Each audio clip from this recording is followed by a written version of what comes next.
Now, while speaking about writing, I have to mention about a great American writer whose name was Mark Twain. He was he's also written quite a number of points about proofreading, because he wrote mostly he was a news reporter in the 1870s and 1880s, and during that time, you know, the only way of, I mean, you could project your views was through a newspaper, and in most cases he did his own proofreading.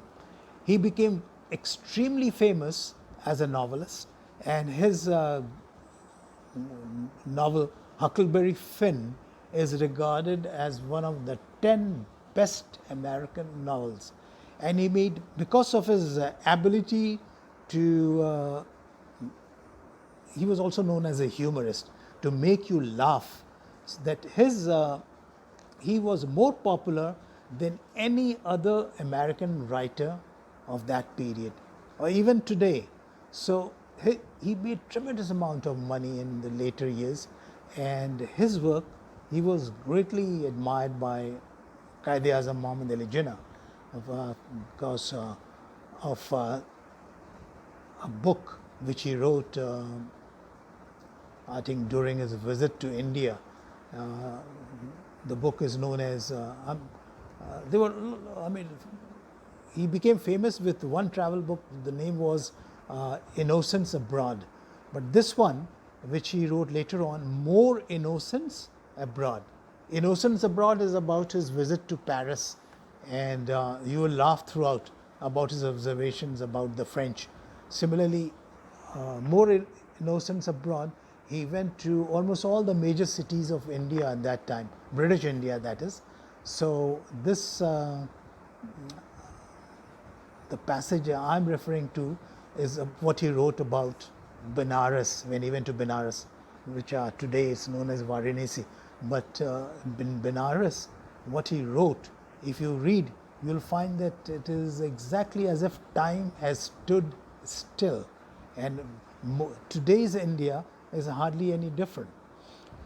So anyway, so Mark Twain, his importance is that he wrote about,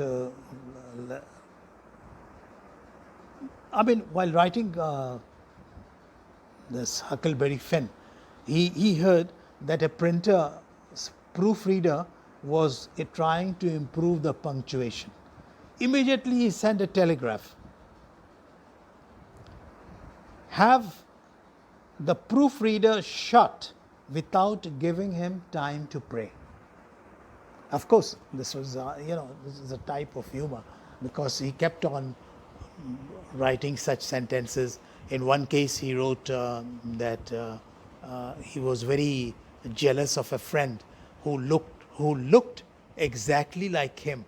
But he says that at last I got my revenge. I died, but he was buried. So, lastly, I just want you to listen to an anecdote about which you'll find somewhat humorous.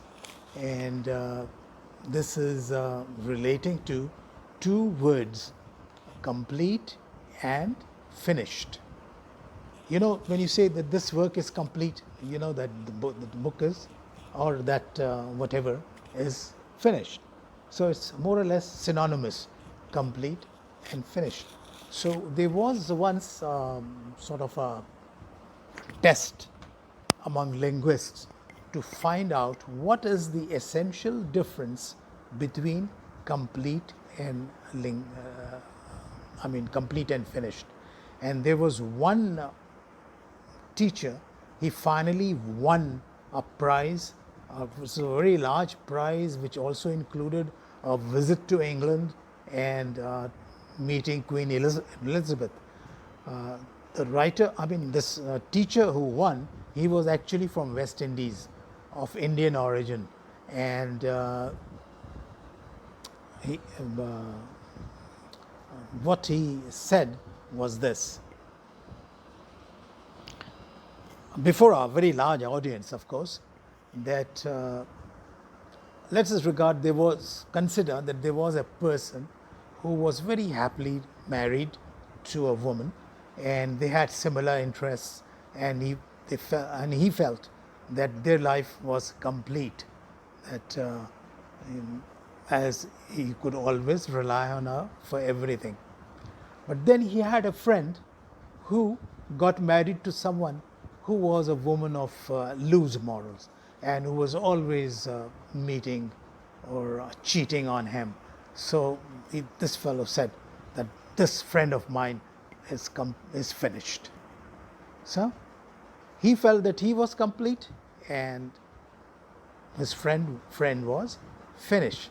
But then came a time when his friend, whom he regarded as complete, he was found with the other person's wife at some place, and see, and then he said, the man who considered his life as complete, that he was, once he was found, that this person is now completely finished.